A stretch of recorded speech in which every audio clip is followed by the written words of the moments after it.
Bismillahirrahmanirrahim. In this series of video, we are going to discuss the blistering or bullous diseases of the skin. This video particularly will cover the pemphigus, and these are the references for this video. Pemphigus is a word that is derived from Greek word pemphix, that means bubble. It is a blistering disorder caused by autoantibodies that result in the dissolution of the intercellular attachment within the epidermis and mucosal epithelium. It is almost equally common in male and female both, and common between the 4th to 6th decade of the life. There are many variants of this pemphigus, such as Pemphigus vulgaris, Pemphigus vegetans, Pemphigus foliaceus, Pemphigus erythematosus, or paraneoplastic pemphigus. Usually, these disease is benign but can be fatal if untreated. Vulgaris means common. So Pemphigus vulgaris is the commonest type of the pemphigus, and it is present in more than 80% of the cases. The at risk population are Jewish and Mediterranean populations. It involves the mucosa and skin both, especially the skin of the scalp, face, axilla, groin, trunk, and point of pressure, and it is accompanied by oral ulcers as it involves mucosa also. So these oral ulcers may persist for months before the skin involvement or skin lesion appears. The primary lesion of the skin shows superficial vesicle and bullae that rupture easily, and they leave behind a shallow erosion, or subsequently it may convert into plaque, and these shallow erosion are covered with dried serum and crust. The other types of the pemphigus are Pemphigus vegetans, foliaceus, erythematosus, paraneoplastic pemphigus, drug-related and disease-related pemphigus. So these Pemphigus vulgaris are characterized by flaccid bulla presence, and these are present on scalp, face, axilla, groin, trunk, and point of pressure. And these leave a shallow ulcer that are covered with dried serum and crust, involve both the mucosal surface as well as the epidermis. The Pemphigus vegetans are rare, and they present not with blisters but with large, moist, verrucous or wart-like vegetating plaques that are studded with pustules, and they are present in groin, axilla and flexural surfaces, while the Pemphigus foliaceus is benign form that is endemic in Brazil, and there it is termed as Fogo selvagum. It is present sporadically in other geographical locations also, and the sites affected are face, scalp, chest, and back. The mucosal involvement is very rare. These are very superficial. These Pemphigus foliaceus are very superficial, and they mainly present as areas of erythema and crusting. The superficial erosions are there at the site of blister rupture, and they are characterized by presence of antibodies against desmoglein 1. The pemphigus erythematosus is a localized and less severe form of the pemphigus foliaceus, and it is named so because it affects the malar area of the face, the area where the lesion or erythema of the systemic lupus erythematosus is seen, the malar area, so it is termed as pemphigus erythematosus. The paraneoplastic pemphigus is associated with malignancies, especially non-Hodgkin lymphoma.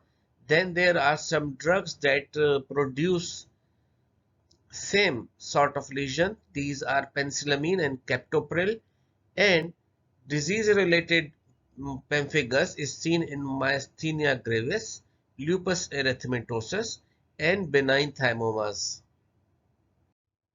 The pathogenesis of the pemphigus revolves around the desmogleins that are intracellular adhesions and that are the responsible for intracellular adhesions. There are development of immunoglobulin G against these desmoglin that result in loss of these adhesions, and subsequently blisters are formed. When directly immunofluorescence is applied, that produces a net-like appearance of intracellular IgG deposits. So these fluorescein is staining all the keratinocytes that are present there and producing a net-like pattern. The desmoglin 3, IgG against desmoglin 3 are usually uh, present in this Pemphigus vulgaris. This direct immunofluorescence is showing the net-like appearance of these keratinocytes. These are the IgG stained by this fluorescein and almost covering all the cells that are present in the epidermis. So this is the Pemphigus vulgaris. The development of immunoglobulin G against the desmoglin is the main event that lead to the development of antigen antibody complexes that are deposited around the keratinocyte. When these antigen antibody complexes are formed, they are responsible for dissection, and this is augmented by activation of the plasmin through the plasminogen activator, and these events are further enhanced by internalization of the antigen antibody complex, disappearance of the attachment plaque, and retraction of the perinuclear tonofilament. All these lead to the development of intraepidermal blisters through the action of proteases. So now to describe the pathogenesis of the pemphigus, you can see that there is the presence of antibodies against the desmoglin, and these antigen antibody reaction, they result in the activation of the plasmin, and these proteases then are expressed into that environment around these keratinocytes that have got the desmosomes, and these desmosomes are lysed by these proteases and and there is disruption of the morphology. The tonofilaments, they retract. The intracellular cement substance, that is the desmoglin, is reduced. Desmosomes are also disturbed. So this lead to tonofilament accumulation around the nucleus, and the desmoglin, the desmosomes are now present as remnants. This will lead to the formation of suprabasal blister. So in all forms of the pemphigus, the morphological or histological findings are acantholysis, that is the separation of the individual keratinocyte, and as we have seen in the pathogenesis section, they become morphologically different.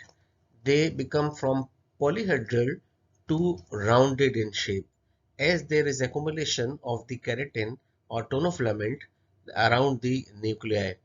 Then there is superficial dermal infiltrate that is present uh, in almost all of these pemphigus varieties, and this is composed of lymphocyte, macrophage, and eosinophil. The pemphigus vulgaris and vegetans, characteristically they present with the uh,